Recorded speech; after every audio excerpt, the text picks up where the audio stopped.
275 sobre gases ideais do nível termodinâmica do Cêncio. Uma massa de 2 kg de hélio é mantida a 300 kPa e 27 graus em um recipiente rígido. Qual o tamanho do recipiente em metros cúbicos? Nesse tipo de problema, a gente está abordando o fato de que o gás ocupa todo o volume do espaço onde ele está contido. Então, nesse caso, a gente vai ter um recipiente qualquer. E dentro desse recipiente a gente vai ter 2 kg de hélio. Determinando o volume desse gás, automaticamente a gente consegue determinar o volume do recipiente, porque o gás, quando é confinado em algum espaço, ele tende a ocupar todo o volume desse espaço. Pelo exercício a gente tem que a massa do hélio são 2 kg, a pressão 300 kPa e a temperatura 27 graus. Como é um problema que está tratando sobre gases, a gente tem que trabalhar com a temperatura absoluta, que é em kelvins. Então, a temperatura em Kelvin é nossa temperatura em graus Celsius mais 273,15. Então, a gente vai ter que a temperatura em Kelvin para esse problema vai ser 300,15. 15 Kelvin. A gente tem que dar a lei dos gases ideais, que pressão vezes volume específico é igual a RT.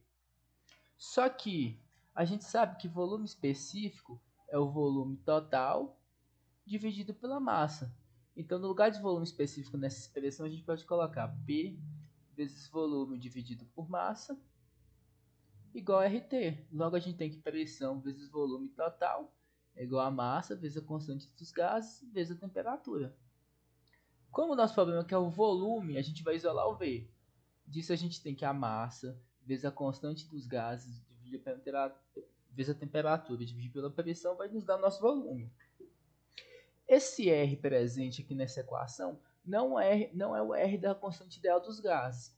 Esse R, na verdade, é a constante ideal dos gases dividida pela massa molecular do composto.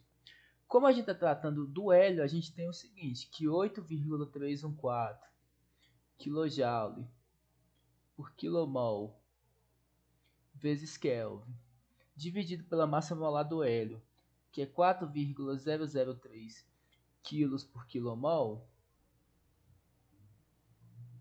a gente vai ter que nosso R, que é a constante dos gases normalizada para esse gás, ele é 2,0769 kJ por quilo vezes Kelvin.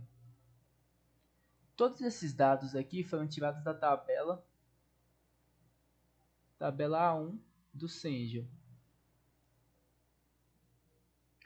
Então a gente vai ter o seguinte, tendo a constante normalizada do gás, a temperatura, a pressão, a gente consegue calcular o volume. A gente vai ter que o volume vai ser igual à massa, que são 2 kg, vezes o R normalizado, que é 2,769 kJ por quilo, vezes Kelvin, vezes 300,15 Kelvin, dividido pela pressão, que são 300 kPa.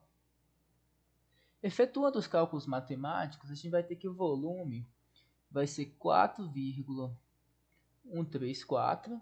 Em relação às unidades, o Kelvin corta com Kelvin, quilo corta com quilo, sobra quilojoule por quilopascal. Quilojoule por quilopascal. Só que nossa unidade de volume é metros cúbicos. Só que a gente pode fazer o seguinte, quilojoule por quilopascal é a mesma coisa que 1 kJ é a mesma coisa que 10 ao cubo joule. E 1 kilopascal é a mesma coisa que 10 ao cubo pascal. Então a gente vai ter que nossa unidade é joule por pascal. Só que o joule é a mesma coisa que Newton vezes metro. E o pascal é a mesma coisa que Newton por metro quadrado. Newton vezes menos 2. Então a gente vai ter que Newton vezes metro dividido por Newton por metro quadrado, vai ficar Newton com Newton, vai ser igual a M massa metros dividido por 1 sobre metro quadrado. Isso aqui vai dar metros cúbicos. Então o volume ocupado por nosso gás, que também é o volume do recipiente, é 4,134 metros cúbicos.